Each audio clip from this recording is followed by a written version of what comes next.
Et si la véritable richesse de notre pays ne se mesurait plus en lingots d'or ou en puissance militaire, mais en données et en microprocesseurs? Imaginez un instant, et si le futur du Burkina Faso se jouait désormais dans les lignes de code, les réseaux connectés et non plus seulement dans les mines ou sur les champs de bataille?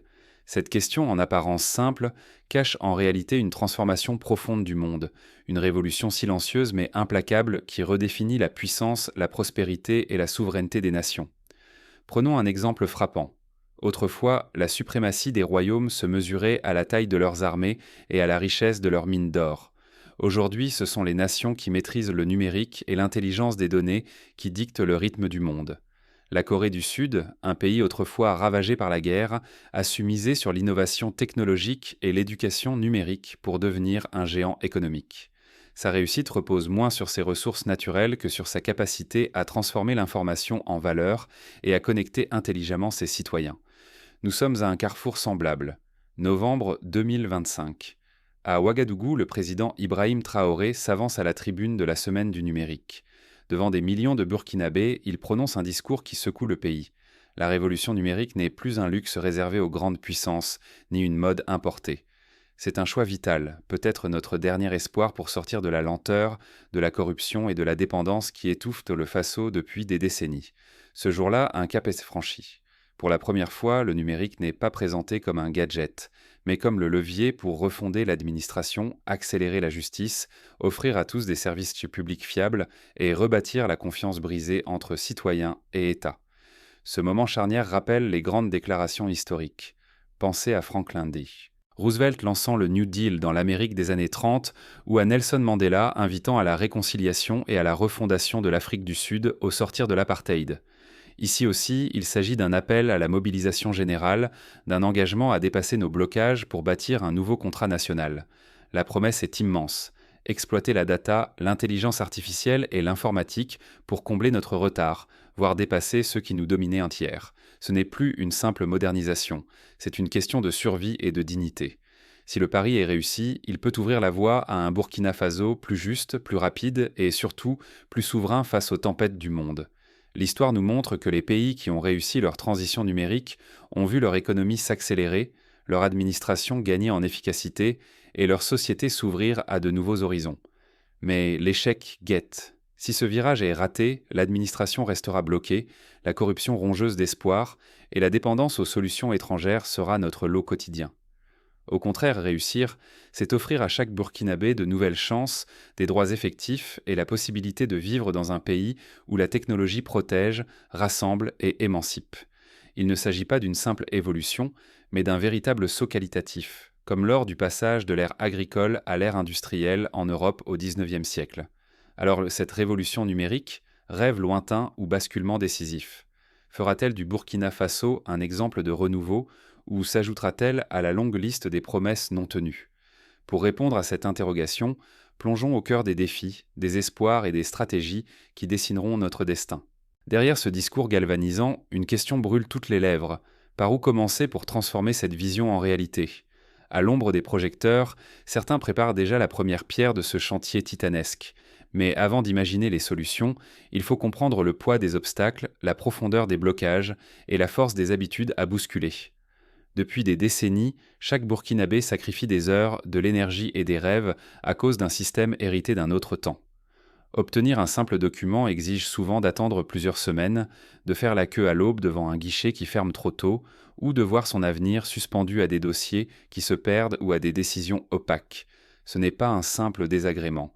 Cette lenteur étouffe chaque jour la vie de millions de familles, d'étudiants, d'entrepreneurs et même d'agents publics sincères, lassés de lutter contre la bureaucratie au lieu de servir leur pays ou de construire leur avenir. Prenons l'exemple de Mariam, jeune entrepreneur à Bobo Dioulasso. Pour obtenir un permis de commerce, elle a dû parcourir plusieurs administrations, patienter des semaines et solliciter des appuis pour débloquer son dossier. Résultat, un projet retardé, des économies englouties et une motivation entamée. Son cas est loin d'être isolé. Chaque année, des milliers de Burkinabés renoncent à lancer une entreprise ou à poursuivre des études à cause de la lourdeur administrative. La frustration, elle, ne cesse de croître, car cette inertie alimente un mal encore plus insidieux, la corruption. Quand chaque démarche se transforme en marchandage, quand obtenir un papier réclame un coup de main, La confiance s'effondre. Ceux qui n'ont ni relations ni ressources se sentent exclus, humiliés, abandonnés par le système. La corruption ne surgit pas par hasard, elle prospère là où les procédures sont opaques et interminables, où chaque étape devient une épreuve au lieu d'un droit citoyen. Regardons comment un simple acte administratif peut devenir un parcours du combattant. Pour obtenir un extrait d'acte de naissance, certains parents doivent parcourir plusieurs kilomètres, patienter toute la journée, puis apprendre que leur dossier a été égaré. Face à ces blocages, beaucoup se résignent, d'autres cèdent à la tentation de payer un intermédiaire. Le cercle vicieux se referme, éloignant chaque jour un peu plus les citoyens de leur administration. Pendant que le monde accélère, que d'autres pays digitalisent leurs services, prennent rendez-vous en ligne, suivent leurs dossiers d'un simple clic, le Burkina Faso risque de rester prisonnier de ses vieux démons. Ce n'est pas qu'une question de confort ou de prestige. Désormais, la technologie redéfinit la puissance des nations. L'intelligence artificielle, la maîtrise des données et la gouvernance numérique déterminent la sécurité, l'emploi, le développement. Regardons l'Estonie. Il y a un peu plus de 20 ans, ce pays sortait à peine de la pauvreté et de l'isolement. Aujourd'hui, grâce à la digitalisation, ses citoyens signent des contrats, votent, créent des entreprises sans quitter leur salon. Singapour, lui aussi, a transformé son administration en moteur de croissance, éliminant la paperasse, rendant chaque démarche simple et transparente. Même sur notre continent, le Rwanda démontre qu'allier volonté politique et technologie peut changer la donne. Administration modernisée, corruption freinée, jeunesse pleine de nouveaux espoirs et de nouveaux métiers. Pour illustrer, prenons l'exemple du e-government estonien. Chaque citoyen dispose d'une carte d'identité numérique qui lui permet d'accéder à plus de 200 services publics en ligne, de la santé à l'éducation, en passant par le paiement des impôts et même le vote électronique. Résultat, des économies colossales pour l'État, une transparence accrue et une confiance restaurée entre le peuple et ses institutions. Au Burkina Faso, refuser d'entrer dans ce mouvement, c'est accepter l'isolement, l'appauvrissement et la dépendance face à ceux qui maîtrisent déjà ces outils. C'est voir nos talents partir, nos créateurs se décourager et l'espoir s'éteindre petit à petit. L'exode des cerveaux, déjà préoccupant, s'accentuerait. Nos jeunes ingénieurs, nos entrepreneurs rêveraient des points de pays où leurs compétences sont reconnues et valorisées. Dans ce contexte mondial où la compétition se joue désormais sur le terrain numérique, l'urgence est totale. Il ne s'agit plus seulement de rattraper le retard, mais de dépasser la résignation. C'est dans ce climat de tension et d'attente que le président Ibrahim Traoré pose 3 piliers pour briser le cercle: réinventer l'administration, repenser la sécurité et investir massivement dans la formation. Mais par où commencer lorsque le doute s'est installé et que les habitudes semblent indestructibles? Le président Traoré choisit d'affronter le statu quo de front, en lançant une vision, des actes et des défis concrets. Il s'inspire de la manière dont les réformes majeures, comme celles menées par Lee Kuan Yew à Singapour ou Paul Kagame au Rwanda, ont été impulsées, par la détermination, la clarté des objectifs et l'exemplarité à tous les niveaux. La digitalisation, ce n'est pas juste une affaire de logiciels ou de machines, c'est un combat pour la justice, pour l'équité, pour la dignité de chaque citoyen.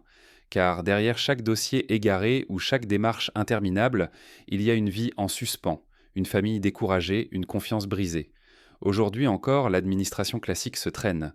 Attendre des semaines entières pour un acte de naissance, s'épuiser dans des files sans fin ou glisser un billet sous la table pour accélérer une procédure, voilà le quotidien de millions de Burkinabés depuis trop longtemps. Chaque expérience douloureuse nourrit le scepticisme et la défiance envers le service public. La digitalisation bouleverse tout cela. Désormais, les démarches se font en quelques clics. Les délais, autrefois de plusieurs semaines, tombent à quelques jours, parfois même à quelques minutes. Chaque étape laisse une trace, chaque document est archivé, chaque transaction peut être vérifiée. La transparence s'impose, la fraude recule. Regardons un exemple concret: l'obtention des papiers d'identité. Avant, il fallait supplier, connaître quelqu'un, parfois payer plus que de raison. Avec les plateformes numériques, chacun a le même accès, au même prix, sans passe-droit ni favoritisme. Au Sénégal, la mise en place du système UID a permis de réduire drastiquement les délais, de renforcer la sécurité et d'universaliser l'accès aux documents d'identité. Ce n'est pas juste une question de technologie, c'est une révolution de société.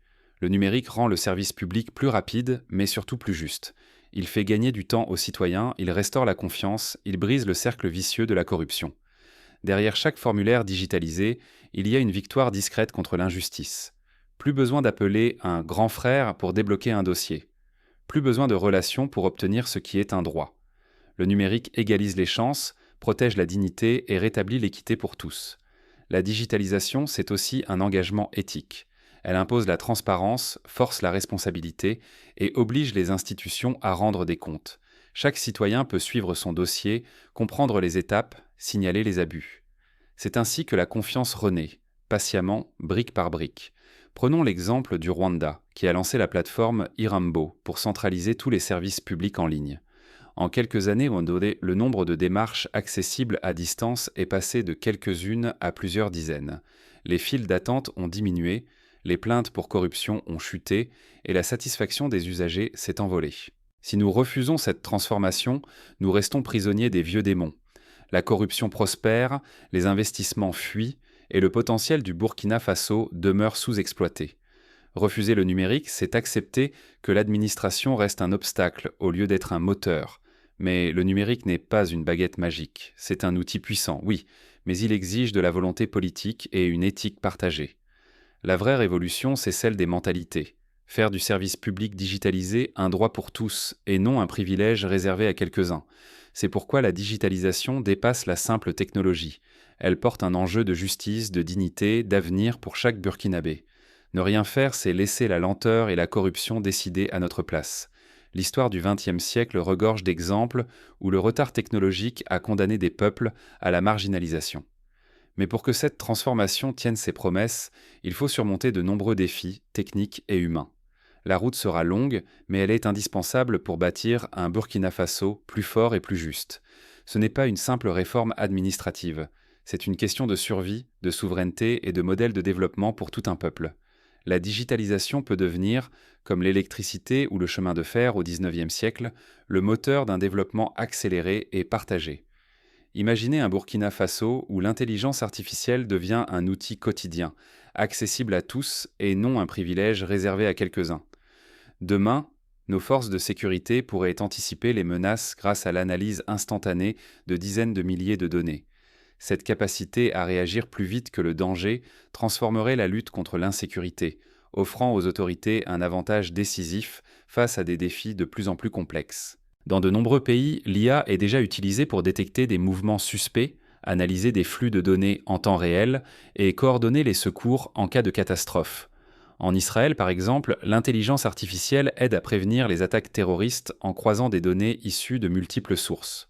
Au Burkina Faso, une telle avancée permettrait de sécuriser les frontières, protéger les populations rurales et anticiper les risques liés au changement climatique.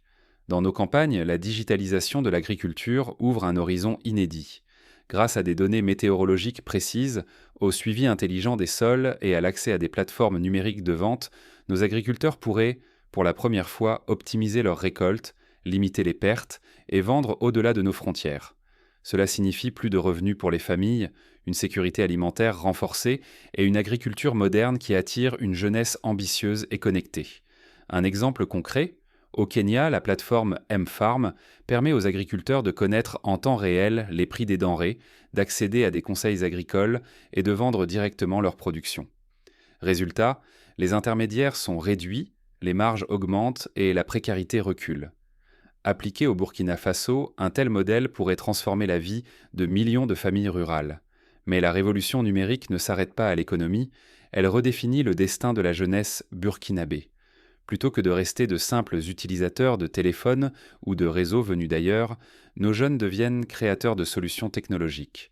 Ateliers de robotique, formation en programmation, laboratoires de fabrication numérique, une nouvelle génération de bâtisseurs émerge, prête à inventer, à innover et à porter la voix du Burkina Faso sur la scène internationale.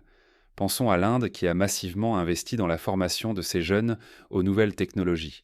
En 20 ans, le pays est devenu un acteur incontournable du numérique mondial, exportant des services informatiques et propulsant des millions de jeunes vers des métiers d'avenir. Le Burkina Faso peut suivre cette voie en adaptant les cursus scolaires, en multipliant les partenariats avec les universités et en soutenant les incubateurs de start-up. Au fil de cette transformation, de nouveaux modèles s'esquissent. Le Burkina Faso pourrait exporter ses propres innovations digitales, inspirer ses voisins, devenir un leader africain en matière de technologie et affirmer sa souveraineté alimentaire autant qu'institutionnelle. La digitalisation peut aussi réduire la corruption, en rendant chaque transaction transparente et chaque citoyen acteur du contrôle public. Mais les enjeux sont immenses. Si cette révolution numérique échoue, la jeunesse restera enfermée dans un avenir étroit, privée d'opportunités et condamnée à dépendre de modèles venus d'ailleurs. Mais si elle réussit, le Burkina Faso pourrait, en quelques années bâtir un modèle inédit d'autonomie, briser le cycle de la dépendance et ouvrir un chemin vers un nouveau contrat social. Devant ces possibles, un choix s'impose: accélérer la transformation ou risquer de rester en marge du monde moderne. L'enjeu n'est plus seulement technologique, il touche à la dignité, à la justice et à la promesse d'un avenir meilleur, pour tous et pour longtemps. Ce tournant numérique n'est pas qu'une ambition, il est déjà à l'œuvre, porté par la volonté collective et l'engagement de toute une génération. Mais pour franchir le cap, il faut une mobilisation sans précédent. La révolution numérique ne germera pas dans les discours officiels, mais dans nos gestes quotidiens et l'effort collectif. Le changement s'enracine dans la vie de tous les jours, bien au-delà des conférences et des promesses. L'avenir numérique du Burkina Faso repose sur la capacité de chaque citoyen, chaque institution, chaque village à s'approprier cette transformation. Le premier pas, c'est l'intégration. Quand tous les ministères partagent leurs données sur des plateformes communes, nous éliminons les doublons, accélérons les démarches, construisons une administration plus juste et plus efficace. Mais l'intégration ne suffit pas. Il faut aussi généraliser la formation numérique à tous les niveaux de la société. Les jeunes, les enseignants, les agents publics, les commerçants, chacun doit acquérir les compétences pour naviguer, créer et innover dans ce nouvel univers. La révolution numérique ne sera réelle que si elle inclut tous les profils, sans exception. Pour illustrer, citons l'initiative One Laptop per Child menée dans plusieurs pays africains. En dotant chaque élève d'un ordinateur portable, l'accès au savoir s'est démocratisé, les résultats scolaires se sont améliorés et l'autonomie des enseignants a été renforcée. Un tel programme, adapté à nos réalités, pourrait transformer l'école burkinabé. Mais aucune transformation ne réussit sans une implication forte de la population. Il ne s'agit pas d'attendre que tout vienne d'en haut. Tenir les institutions responsables, exiger la transparence sur l'utilisation des fonds publics, participer activement au débat sur les priorités numériques. Ce sont des actes simples mais déterminants, qui orientent la révolution dans la bonne direction. Un autre geste essentiel, inclure les campagnes rurales.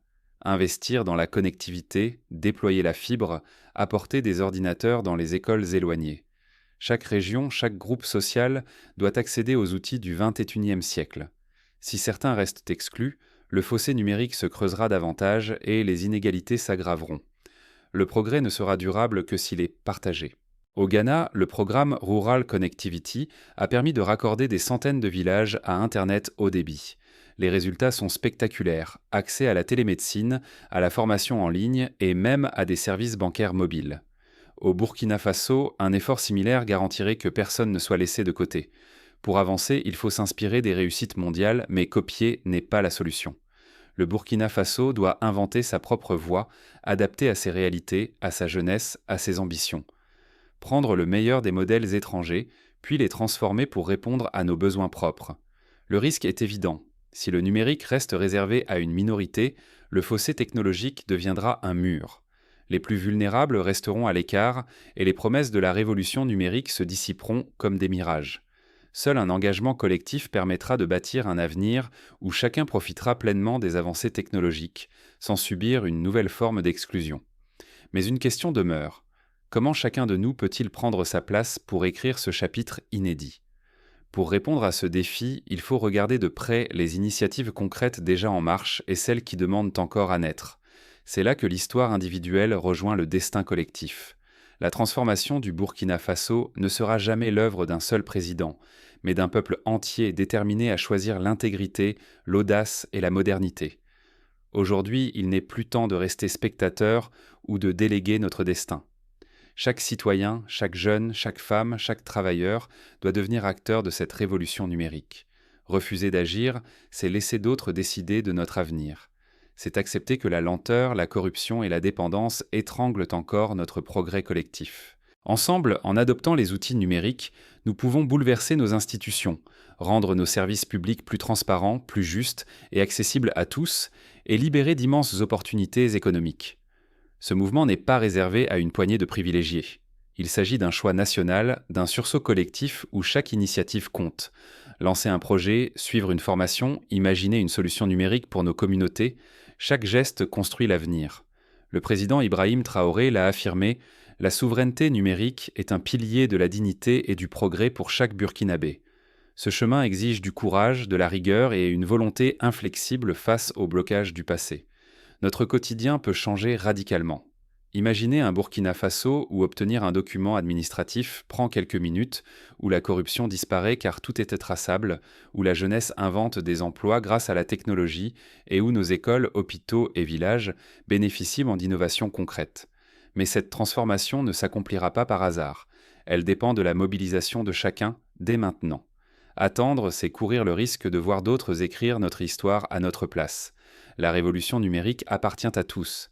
Elle commence par un choix, un geste, une volonté de bâtir au lieu de subir. Quelle sera votre contribution ? Pour franchir le dernier pas, quelques recommandations s'imposent. Premièrement, encourageons la création de plateformes citoyennes où chacun pourra proposer des solutions numériques adaptées à nos réalités. L'expérience du budget participatif numérique à Porto Alegre, au Brésil, a montré qu'impliquer directement la population dans les décisions budgétaires via des outils numériques renforce la démocratie et la confiance dans l'État. Deuxièmement, soutenons l'entrepreneuriat digital. Des espaces de coworking, des hackathons, des concours d'innovation peuvent révéler des talents insoupçonnés et accélérer le développement de solutions locales. Au Nigeria, le succès de Andela, qui forme et place des développeurs africains dans le monde entier, prouve que l'Afrique peut rayonner dans la tech mondiale. Troisièmement, investissons dans la cybersécurité et l'éducation à l'éthique numérique. La confiance ne naîtra que si chacun se sent protégé dans ses usages et conscient de ses droits comme de ses devoirs. La France, après plusieurs cyberattaques, a mis en place des programmes d'éducation au numérique dès l'école primaire. S'en inspirer, c'est garantir que nos enfants deviendront des citoyens responsables du monde digital. Quatrièmement, veillons à l'inclusion des personnes en situation de handicap et des minorités dans tous les projets numériques. Au Canada, la législation impose que chaque site public soit accessible, permettant à tous de profiter des mêmes services. Le Burkina Faso doit s'engager sur cette voie de l'équité totale. Cinquièmement, développons le numérique au service de la santé. Les plateformes de télémédecine, comme Babylon Health en Afrique de l'Est, permettent à des millions de patients d'accéder à un médecin via leur téléphone portable. L'impact est immense. Réduction des déplacements, prise en charge plus rapide et meilleure prévention. Enfin, gardons à l'esprit que la transformation numérique ne doit pas effacer notre culture, mais la valoriser. Digitalisons nos langues nationales, nos archives, nos créations artistiques, afin de transmettre notre héritage aux générations futures et de le partager avec le monde. La route est longue, mais chaque progrès, chaque innovation, chaque victoire individuelle ou collective nous rapproche d'un Faso numérique souverain et solidaire. L'histoire du Burkina Faso est jalonnée de défis relevés, de résistances surmontées, d'espoirs ravivés. Aujourd'hui, c'est à notre génération d'écrire le prochain chapitre. Alors cette révolution numérique, utopie ou destin à conquérir, le choix nous appartient. À chacun d'oser, de s'engager, de créer pour que le Burkina Faso devienne non plus un simple suiveur, mais un pionnier, un phare pour l'Afrique et le monde. La question désormais n'est plus pourquoi, mais quand et comment. C'est à nous tous d'y répondre, pas seulement par des paroles, mais par des actes, chaque jour, à chaque niveau. Ensemble,